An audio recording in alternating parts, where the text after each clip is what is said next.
This Bye-bye. new Facebook interface is Mhm. really strange, but we want to just come back and show you a few things about the sample bottles that you are going to get. So you're going to get these. This is peppermint, and the oil doesn't just fall out. Doesn't fall out. So what you need to do is tap one on the bottom of the bottle, and you want to tap 4 times, and that's 1 drop from a normal bottle.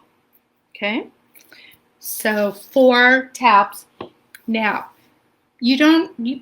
I don't know whether or not you have a diffuser, but I want to show you how you can make your own personal diffuser.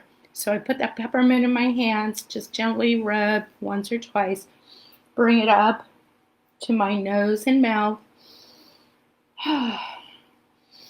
and take 3 or 4 deep breaths, and you're going to feel that going into your system.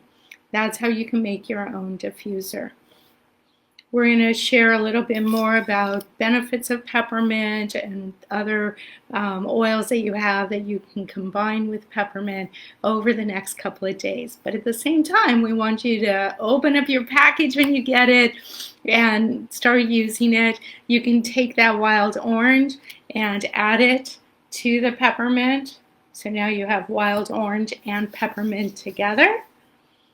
And it's very energizing and uplifting. So Yeah. if you have your oils, that's your suggestion for the day. And we just